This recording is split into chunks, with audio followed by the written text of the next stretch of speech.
दर्शन कर रही हो, मैं तो सुध बुध ही खो बैठी अपनी। अरे आओ आओ भीतर आओ। अब विचार करती है कहाँ बैठाओ, आसन यहाँ डाला, अरे नहीं नहीं यहाँ ये जगह अच्छी नहीं है। इस प्रकार चारों ओर कुटिया में घुमा दिया कन्हैया को। कन्हैया ने कहा यही ठीक है, अब यही बैठेंगे। बैठ गए कन्हैया, मैया भी बैठ गई कन्हैया के समक्ष वहीं पर, और फिर देखने लगी। कन्हैया ने कहा काकी हमें भूख लगी है। तो काकी ने कहा अच्छा भूख लगी है तो ठीक है। अब गई, अब देखा कि घर में क्या है खाने को, तो वहां घर में गई, कदली वन में रहते थे जहाँ केले के ही झाड़ थे।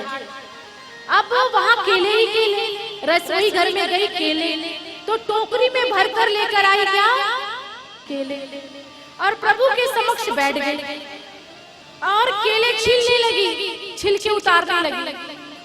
अब प्रभु की ओर देख रही है, उनका दर्शन कर रही है। गूदा जो है वो जमीन पर रखा, गिरी जो है, और प्रभु को छिलके देती है। कौन? काकी। प्रभु ये लीजिए। क्यों? क्योंकि उन्हें होश ही नहीं। प्रभु की ओर उनका मुखारविंद का इतनी खो गई कि ये भी होश नहीं कि मैं प्रभु को क्या दे रही हूँ खाने को। और वो छिलके देती है। और चलो काकी की तो बात समझ में आ रही है, मगर कन्हैया उन्हें क्या हो गया था, अब वो भी प्रेम से छिलके खा रहे हैं, वो भी छिलके खा रहे हैं। मना नहीं किया कि क्या दे रही हो, पागल हो गई हो क्या। आपके घर में आए मेहमान और आप अपने मेहमान को वो अंदर का जो गूदा है उसको, गिरी को निकाल दो, छिलके रख दो टेबल पे, तो वो लोग क्या कहेंगे? बोलेंगे पगला उगला गए हो क्या, मेहमान का स्वागत ऐसे करते हैं, ऐसे अकेले की छिलके। और नहीं तो जब घर से जाएंगे आपके बाहर तो आस पड़ोस में और आपकी बदनामी करेंगे, अरे उसके घर में गए थे तो केले के छिलके दिए खाने को, इस प्रकार। मगर भगवान ने मना नहीं किया, भगवान ने केले के छिलके को स्वीकार किया। क्यों? क्योंकि भगवान कहते हैं भाव का भूखा हूं मैं, भाव ही बस सार है। भाव से मुझको भजो तो भव से बेड़ा पार है। भावना में भाव नहीं तो भावना बेकार है। भावना में भाव है तो भव से बेड़ा पार है। भाव बिन सब कुछ भी दे दो तो कभी लेता नहीं। भाव बिन सब कुछ भी दे दो मैं कभी लेता नहीं। भाव से एक पुष्प भी दो तो मुझे स्वीकार है। भाव बिन कोई पुकारे मैं कभी सुनता नहीं। भाव बिन कोई पुकारे मैं कभी सुनता नहीं। भाव की एक टेर ही करती मुझे लाचार है, करती मुझे लाचार है। भाव से आप प्रभु को पुकारो, भाव से आप प्रभु को कुछ भी दो। तुलसी पत्र जो आपके पास है आप प्रभु को भाव से दो, प्रभु से भाव से स्वीकार करते हैं। मगर आप प्रभु के लिए कुछ लेकर आए मगर उसमें भाव नहीं है तो प्रभु उसे स्वीकार नहीं करेंगे।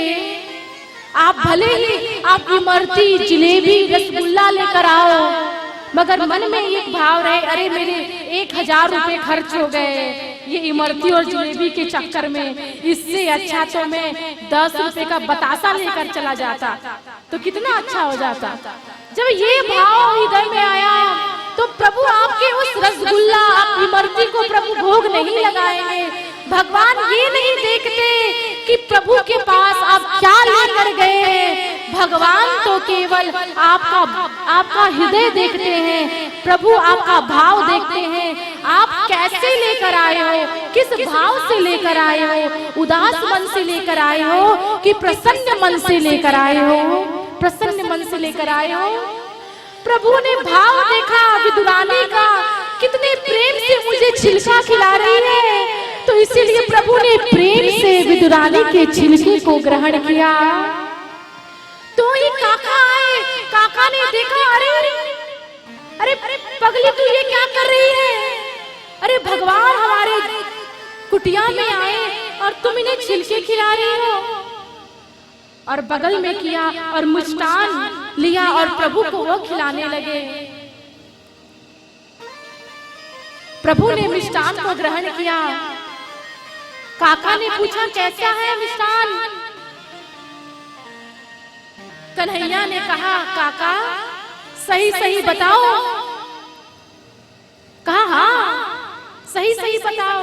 तो काका जो मिठास, जो भाव, जो प्रेम मुझे काकी के छिलके में मिला, वो प्रेम, वो भाव, वो मिठास इस मिष्ठान में नहीं है, इस मिठाई में नहीं है, इस इमरती, इस जलेबी, इस रसगुल्ले में वो मिठास नहीं जो मिठास मुझे काकी के छिलके में मिली, काकी के छिलके में मिली।